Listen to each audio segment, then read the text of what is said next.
Hello guys, welcome back to my channel. তো আগের এপিসোডে লাস্টে আমরা দেখেছিলাম যেখানে তারা একে অপরকে নিজেদের ফিলিংস কনভিন্স করে, বাট এই সব কিছু শুধুমাত্র তার একটা স্বপ্ন ছিল। আর যখনই সে তার চোখ খুলে সামনে জিকে বসে থাকতে দেখে, তাকে সাউমির ব্যাপারে জিজ্ঞাসা করলে সে বলে সে তো জিফ্রাংয়ের সাথে এখান থেকে চলে গেছে, বাট হ্যাঁ সে তোমার জন্য এই লেটারটি দিয়ে গেছে।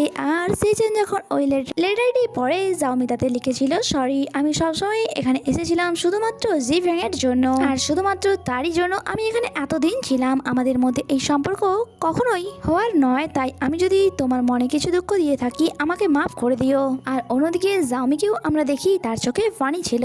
আর এখানে ফ্ল্যাশব্যাকের সিন দ্বারা আমাদেরকে দেখানো হয় যে যেই গাড়িটিকে দেখতে গিয়েছিল তাতে অ্যাকচুয়ালি সিচানের আঙ্কেল জেনারেল গোয়ান এসেছিল।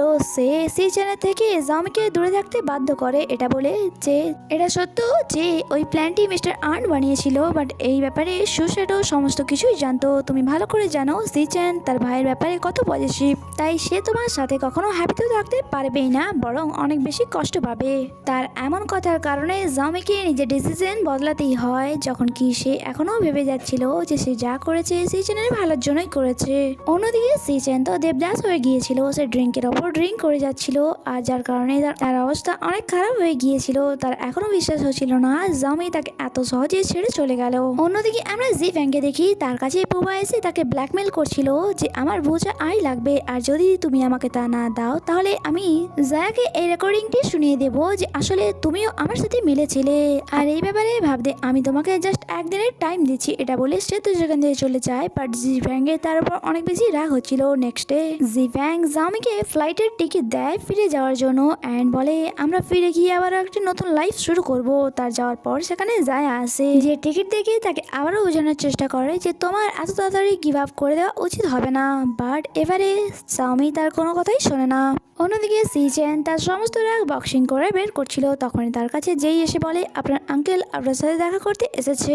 এর আগে তিনি জাউমির সাথেও দেখা করতে এসেছিল, যা শুনে সিচেন কিছুটা হলেও পারে আসলে গোলমালটা কোথায়, তাই সে আঙ্কেলের সাথে দেখা করতে চায়। যেখানে আঙ্কেল তাকে বলে যদি সত্যি ওই মেয়েটি তোমাকে ভালোবাসতো তাহলে সে কি আমার কথাই তোমাকে ছেড়ে যেত, বাট তুমি চিন্তা করো না, আমি তোমার জন্য ভালো কোনো মেয়ে খুঁজে দেবো। সিচেন বলে আমি ভালো করে তাকে চিনি, সে নিজের ব্যাপারে কখনোই ভাবে না, বাট আপনি নিশ্চয়ই আমার নাম ধরে তাকে ব্ল্যাকমেল করেছেন। এইসব ব্যাপার নিয়ে এসে তার আঙ্কেলের সাথেও ঝগড়া করে নেয়, অ্যান্ড জির কাছে ফিরে এসে আবার তাকে জিজ্ঞাসা করে এখনও কি এমন কিছু আছে যা তুমি আমার থেকে লুকাচ্ছ।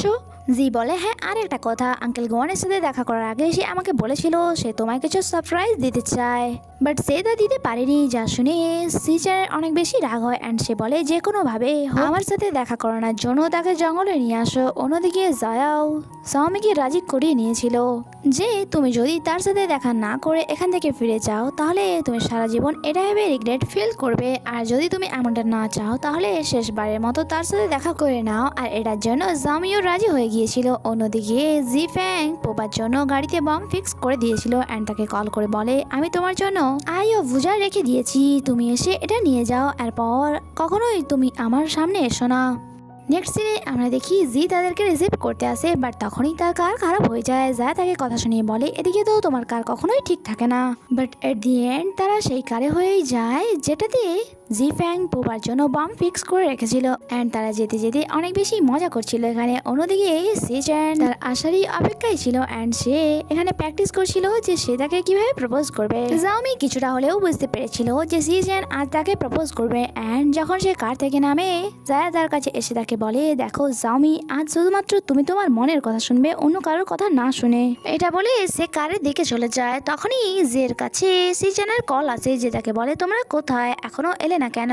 যেই বলে মাফ করবে ভাই, সে আসতে মানা করে দিয়েছে, বাট শেষমেশ সে বলেই দেয় যে তুমি বলবে আর আমি তাকে নিয়ে আসবো না, এমনটা তো হতেই পারে না, সে আর কিছুক্ষণের মধ্যেই তোমার কাছে পৌঁছে যাবে। আর তখনই জাউমি কিছু আওয়াজ শুনতে পায়, অ্যান্ড সে বলে এটা তো বমের আওয়াজ। অন্যদিকে পোবা যখন জিফ্যাং এর বলা লোকেশনে যায় সেখানে কোনো কার দেখতে না পেয়ে তাকে কল করে, অ্যান্ড বলে এখানে তো কোনো কারই আমি দেখতে পাচ্ছি না। যা শুনে জিফ্যাং ভাবে তাহলে কি কারটি জাউমি নিয়ে চলে গেল, তাই তখনই জাউমির কাছে যাওয়ার জন্য বেরিয়ে পড়ে, বাট এতক্ষণে অনেক বেশি লেট হয়ে গিয়েছিল। জাউমি তাদেরকে চেঁচিয়ে কার থেকে বাইরে আসতে বলে, বাট তখনই ব্লাস্ট হয়ে যায়, আর এই ব্লাস্টের আওয়াজ সিচানও শুনতে পায়, অ্যান্ড সে ওই দিকেই আসছিল। সে জেকে বারবার কল করে, বাট তার কল সে রিসিভ করে না। এদিকে জাওমি এখনও তার জ্ঞানে ছিল, আর যখনই সে জি ফ্যাংকে দেখে তাকে রিকোয়েস্ট করে যে প্লিজ তাদের হেল্প করো, বাট সে বলে না আমি তোমাকে আগে হসপিটালে নিয়ে যাব। আর তখনই জাওমি অজ্ঞান হয়ে যায়। আর তাদের চলে যাওয়ার পর সেখানে সে চেন আসে। সে যখন যে রক্তিমাখা বডি দেখে সে নিজের ইমোশনসকে কন্ট্রোল করতে পারে না অ্যান্ড ভাবে জাস্ট কিছুক্ষণ আগেই তো যে আমার সাথে মজা করছিল, আর এরই মধ্যে এই সমস্ত কি করে হয়ে গেল। সে তার ভাবনা থেকে বেরোতেই পারছিল না, ইভেন তো তার হাত থেকে রিংও নিচে পড়ে যায়। এরপর নেক্সট সিনে জেনারেল গোয়ান তাকে বলছিল ডক্টর বলেছে যদি ঠিক টাইমে তাদেরকে হসপিটাল নিয়ে যাওয়া হতো তাহলে তারা হয়তো আজ জীবিত থাকতো।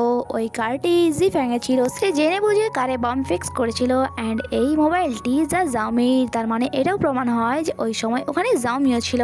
শুধুমাত্র তুমি ওই মেয়েটির জন্য নিজের ভাইকে বলতে চাইছিলে, যখন কি সে তোমাকে আবারও এত বড় একটি আঘাত দিয়ে দিল।